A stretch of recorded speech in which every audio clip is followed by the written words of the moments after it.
bate-papo surpresa, tá? Mas eu vim hoje, primeiro, para parabenizar vocês por essa nobre profissão, essa nobre área que vocês escolheram, que é a educação física. Provavelmente o meu discurso seria diferente há uns 25, 30 anos atrás, né? Eu estava lembrando aqui com a Danhara, com a minha filha, que eu comecei no esporte em 1972, 73. Então, vejam vocês que interessante. Hoje estou fazendo 50 anos que eu estou no esporte desde a minha infância. Fui atleta do atletismo, joguei um pouquinho de futebol, mas me destaquei um pouco mais no atletismo. Então eu comecei lá atrás. Depois, logo, isso aos 13 anos. Aos 20 anos, 7 anos depois, assim como vários de vocês, eu já estava na faculdade, né? Quer dizer, eu já tinha uma experiência de 7 anos como atleta, dentro da educação física, né? Dentro do esporte, e depois aos 20 fui para a universidade, como todos vocês foram, né? 19, 20 anos, 21, 22, saímos da faculdade aos 23 anos, eu já comecei a dar muita aula. Comecei na educação física escolar, fui professor de escola, depois eu fui treinador de escolinha, preparador físico de várias modalidades, e assim a vida foi andando até engrenar de fato na vida acadêmica. Eu fiquei muito tempo, muito específico na vida acadêmica, mas nunca saí da prática, né? Sempre tive transpirando alguém, como diz a gíria. Então hoje, para mim, é um dia assim espetacular, sabe? Nós ganharmos um dia para a gente fazer uma reflexão, ganharmos um dia para a gente pensar sobre a nossa área é uma coisa muito bonita, sabe? Então eu agradeço aí a alguém no passado que criou essa data para nós, né? Que oficializou essa data. Nós merecemos. E mais um fator importante, né? Nós hoje na sociedade nós somos um agente muito importante, porque nós somos um agente de saúde, um verdadeiro promotor de saúde. Então a nossa função social é uma função muito séria. Eu sempre tenho colocado para as pessoas o seguinte: você sabe, você já analisou o valor que você tem como profissional de educação física atuando nessa sociedade moderna? Nessa sociedade que cada minuto, não é cada dia, cada minuto eles precisam mais da gente. Então você vê que profissão nobre que você tem, seja você trabalhando numa escola pública, numa escola particular, seja você trabalhando numa clínica, né, mas num hospital, numa clínica de exercício, no estúdio, numa academia, seja você trabalhando nos parques, as assessorias. Olha que tudo isso nós estamos falando de sociedade, nós trabalhamos com a sociedade o tempo todo. Seja você um treinador de categorias de base, treinador de alto rendimento em várias modalidades por aí. Pô, que coisa, professor de uma universidade, pesquisador da nossa área. Imagina quanta coisa boa que nós fazemos, né, gente? Então eu acho que é um dia merecido e eu não poderia deixar de vir aqui parabenizar vocês por esse dia maravilhoso e bater um papo, né, sobre aquilo que é a origem do nosso estudo, da nossa área. Qual é a origem do nosso estudo? Qual é a origem da nossa área? É prescrever, controlar, aplicar exercícios corporais nas pessoas. Exercícios físicos, como a literatura de uma forma geral chama. Eu gosto muito de chamar de exercício corporal, sabe? Porque a gente coloca o corpo das pessoas para se movimentar e a estrutura física pode ser que ela vá modificar daqui a um tempo, né, por resultado do movimento corporal, né? A gente realiza uma ação motora. O nosso corpo, como eu estou me expressando aqui agora, é meu corpo que se expressa, né? Então eu gosto muito de chamar de exercício corporal, mas está tudo certo. Nós falarmos exercício físico, tem aí um consenso na literatura sobre esse termo, ninguém quis mexer nisso. Mas é um dia importante porque quando nós falamos nessa função nossa, que é prescrever, né, controlar, aplicar e controlar a carga de exercício, a carga do treino, a carga da atividade motora que nós propiciamos para essas pessoas, então nós estamos falando de um conjunto de fatores que faz parte da nossa área. O primeiro fator é que a nossa área é uma arte, nós somos um artista, nós somos um comunicador, nós somos uma coisa necessária para as pessoas. Então, essa primeira parte que nós precisamos nos preparar, né? O segundo é que exercício também tem muita crença no exercício, né? As pessoas entendem o seguinte: bom, eu vou perder a barriga, então vou fazer só abdominal e vou perder a barriga. Então essa é uma crença que as pessoas têm, que cabe nós orientar essas pessoas para elas entenderem que o processo não é bem assim. Ele pode perder, diminuir a barriguinha dele, mas é um processo como um todo e não somente resolver o problema daquela pancinha que ele tem. Uma outra coisa interessante é que quando nós falamos em exercício, pessoal, eu vou me remeter a anos atrás, a gente estudava muito exercício, porque a nossa área ela foi se constituindo pela metodologia mesmo, né? Pela prática da coisa, né? Então a gente brincava muito, fazia muito. Eu ficava às vezes na minha época de faculdade, eu tinha um professor pelo nome de Clóvis, e ele fazia a gente criar exercícios, criar e justificar o exercício. Por que desse exercício, que hora você vai aplicar, que velocidade você vai fazer. Então nós brincávamos disso na nossa época. Então eu vivia construindo, estruturando apostilas de exercícios, sabe? Muitos exercícios. Tanto que eu tenho manuais aqui escritos por mim mesmo, com mais de 10 mil exercícios. Eu fui desenhando ao longo dos anos os exercícios, criando, pesquisando nos livros e tal. E por que eu estou dizendo isso? Porque ultimamente, né, a gente esqueceu um pouco disso.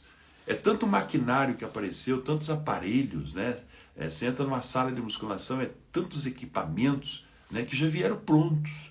Isso foi muito bom no ponto de vista de nós corrigirmos a técnica da execução do exercício e tudo mais, né? Preservar mais, dar mais integridade à execução do exercício com os equipamentos, mas nos tornou um pouco restrito na criatividade. Então, exercício ele tem que ter a ver com o movimento corporal das pessoas em todos os sentidos. Então, o que eu digo?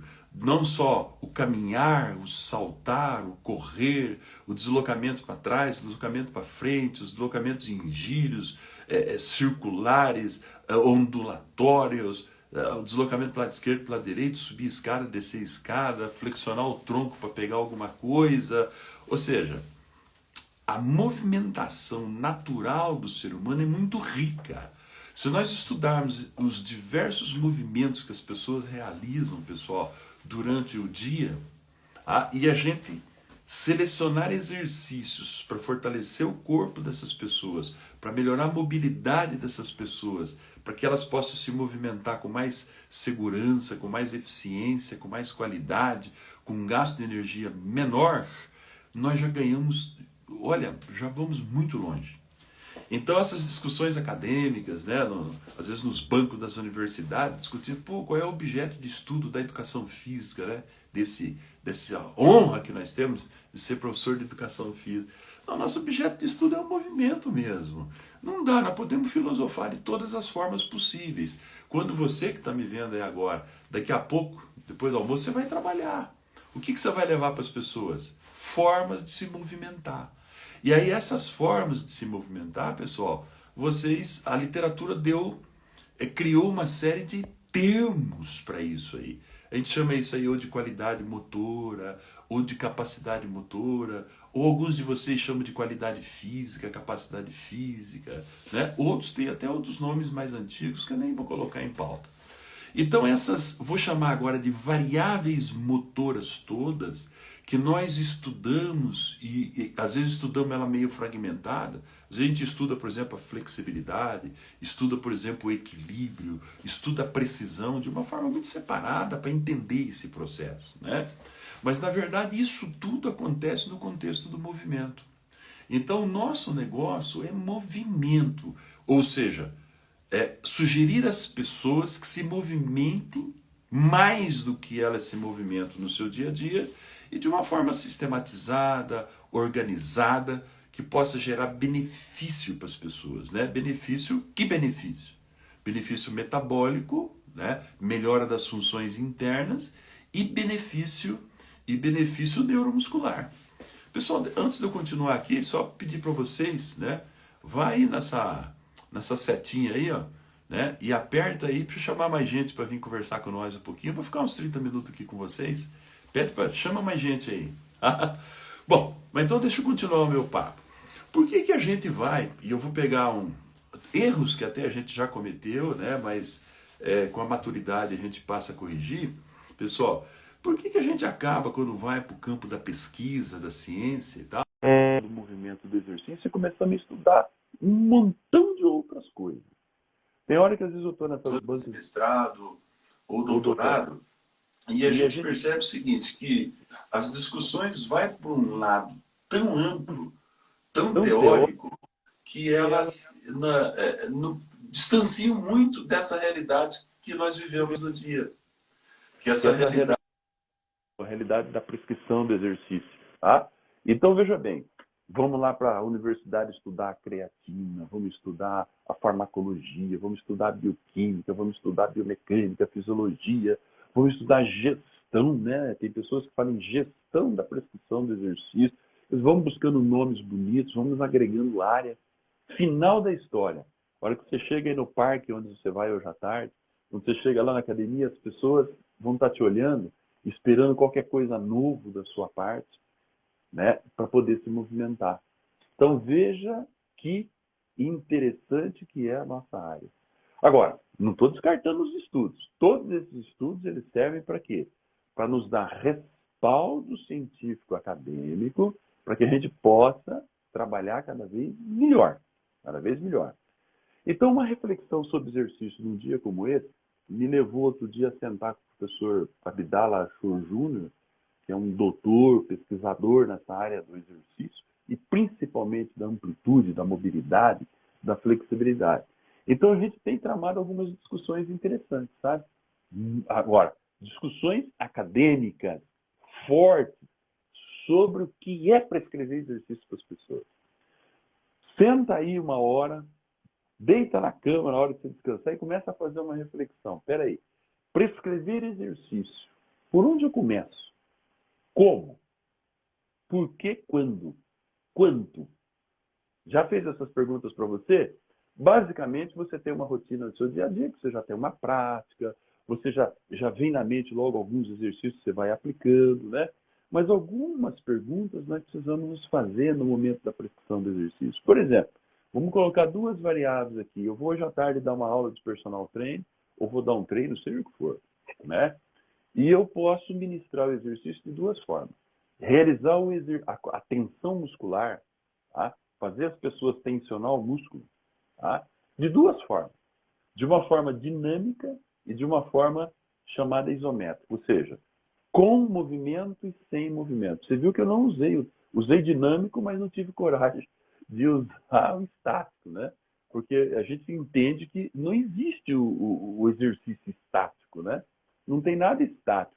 Ou seja, quando eu gero uma tensão do meu músculo, eu gero uma tensão, eu não tenho movimento corporal.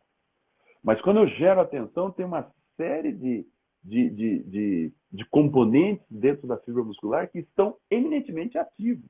Então, pelo fato de eu fechar minha mão aqui, fazer força com a minha mão, não quer dizer que eu estou fazendo qualquer coisa estática. Não tem movimento, mas outros órgãos, como músculos, deslizamento da actina, miosina, etc., está tudo acontecendo de uma forma muito ativa, né? Só é estático quando realmente a gente pipocar, né? Quando foi embora, não tem jeito. Mas então o que eu quero dizer é o seguinte, nós temos o exercício isotônico e o exercício isométrico. O isotônico tem movimento, o isométrico não tem movimento. Você vai dar aula hoje à tarde. Por que você vai dar o exercício, por exemplo, com movimento corporal, com movimento, como eu estou fazendo aqui? E por que você vai dar o exercício sem movimento? Qual a diferença entre os dois? Com quem eu uso mais um, menos o outro? Olha que pergunta interessante. Não vamos ter tempo para responder tudo isso, mesmo porque eu vou fazer um convite para vocês depois, tá? Mas eu vou dizer uma coisa para vocês. Olha, coisinha boba.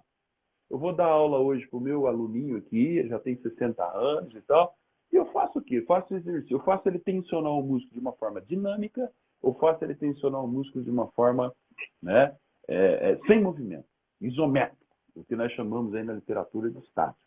Quer dizer, isso é uma pergunta interessante. Você, claro, que nesse momento você está respondendo isso na sua mente de diversas formas. A literatura te dá muita forma para você responder. Não, o isométrico é perigoso, na terceira idade vai subir a pressão arterial, e aí é meio perigoso, então eu prefiro fazer ele dinâmico. Alguém está dizendo, mas dinâmico, começar com uma pessoa sedentária, né? Uma pessoa com pouca atividade. Começar a fazer exercícios dinâmicos é um pouco perigoso, porque as articulações eu tenho tendões inflamados,